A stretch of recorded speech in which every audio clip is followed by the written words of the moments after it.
Hi there, I'm Kim Lovejoy with the Military Heritage Museum, and we're doing yet one more in our series of veterans videos. And today I'm with Harold Clark, who's a World War II merchant marine, and I'm happy to say he's one of the museum's volunteers, faithful and devoted volunteer, and he's going to be 93 years old this year. So he's been around a while, but tell us when you went into the Merchant Marines. I went into the Merchant Marine when I was a cadet. I went in, I was just turned 21 years of age.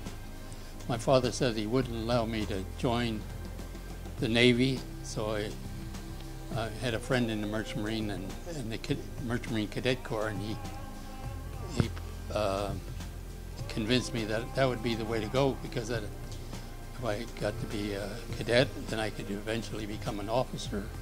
What did your dad think was the difference between the Merchant Marines and the Navy? You're still out on a ship. No, he didn't have any say. See, I turned 21 and then I joined. Okay. And I said, you don't have any say. Yeah. And that was 1942, you said? That was 1942. Okay. So, actually, I joined up a little bit ahead of time. He finally relinquished his consent and said I could join up. Funny thing happened I went down to join up with the Navy and Navy flight school, and I went to the recruiter, and they sent me down for a physical. So I went to the Navy physical, and the guy says, "You can't come in because you're of your eyes." And so I said, "Okay, fine." So then I met my friend who was in the Merchant Marine Cadet Corps, and he says, "Join the Merchant Marine Cadet Corps with me." And so we talked a bit, and I was convinced, and I went down, and they sent me down to the same place for the same physical, and I passed the physical. I didn't need glasses at that time. I don't know the difference. Same doctor, too? Same doctor, same people. Different requirements. Just, I don't know, maybe different requirements or different physical at the time. Yeah, oh, funny. It was funny. I said to my dad, I said, "Look, I could have passed the Navy physical. Now I'm in the Merchant Marine." Okay, so Merchant Mariners were mostly there to help supply the Navy or other troops, right? Yeah, stationed on various bases. Well, people don't understand, the Merchant Marine before the war had more ships than the Navy, but they were all passenger ships, cargo ships, oilers, supply ships for various places sailing around the world. And so when the war came on, these ships were taken in under the U.S. Maritime Service, and they were put into service as auxiliaries, to supply troops overseas. And they had a lot of Merchant Marine, and as it was, the Merchant Marine suffered very high casualties at the beginning of the war because of the U-boats on the Atlantic coast. And they used to call it Iron Bottom area, and a lot of other derogatory things, because the ships would barely get out of the coastal ports before they were sunk. Wow. And so, as I said, went in the Merchant Marine as a cadet, and so I spent 9 months as a cadet on board ship before I went back to the Merchant Marine Academy, and then I spent another 9 months in the Merchant Marine Academy and graduated as an officer in the Naval Reserve and got my license in the Merchant Marine as a third mate, which is equivalent to about an ensign in the Navy. Okay.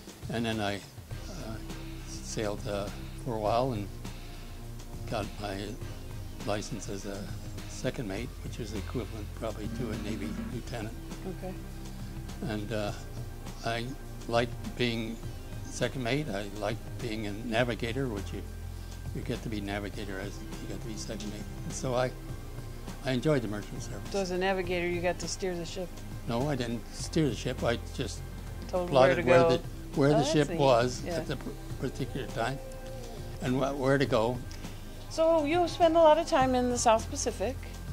Yes. Like I said, I was a cadet at the beginning of the war, and my duty on the ships at that time, the ships were sailing to Hawaii and the Aleutian Islands. And so my ships were very in the northern Pacific as a cadet, and then when I got my license, it was the South Pacific. Okay. And so I spent a lot of time in the South Pacific. And did you see any combat? Well, I always liked one combat story I like to tell is when I was a cadet in the Aleutians, we were sailing to Adak Island, which was the furthest island on the Aleutian chain that the United States had. And we were approaching Adak Harbor, and we were being followed by a submarine. And we signaled to them to see if it was an American submarine, and they wouldn't respond, so we assumed it was an adverse condition. So we fired a couple of rounds of ammunition at it, or we unloaded, I don't know, 3 or 4 5-inch shells out off the stern.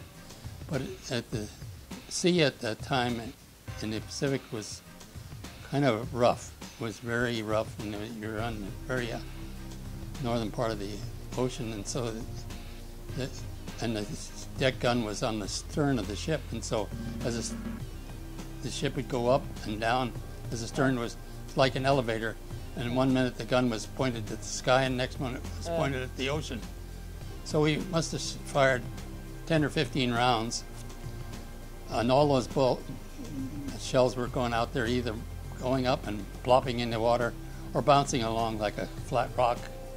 And so eventually, after an hour or so, the submarine gave up and took off. I think they were afraid we might get lucky. So I understand you had an encounter with an aircraft carrier? No. We had at this time, our ship, I was a second mate on the ship, and I was in charge of the 4 gun crew on our ship, anti-aircraft guns. And we were on the second wave of an invasion. I don't remember exactly which island it was, but we'd go on general quarters, and 5 minutes later they'd secure from general quarters. We'd go on general quarters, and then they'd secure from general quarters. And this went on for quite some time, and I said, this is crazy. I have to get up out of my bunk, run up to the bow of the ship, then run back to my bunk. And I said, I'll just throw a mat underneath this gun tub and wait until the next general quarters. Well, unbeknownst to me, that on the foredeck of the ship, you couldn't hear the general quarters bell. And the next thing I know, the guns were going off right above my head, and I was sitting under the gun tub. And there's nothing louder than a gun going off directly above your head. That'll teach you to get lazy. And so I immediately, of course, jumped up and on it. Yeah. But that was we were encountering enemy aircraft, and our guns were firing on aircraft on approach. I understand that merchant marines were not considered veterans immediately after the war, even though they'd been promised that they would. And I read that it wasn't until 1988 that you actually got real veteran status. Well, I think it was in '77 that they started the process. Okay. And in fact, that was when I got my DD 214. Right.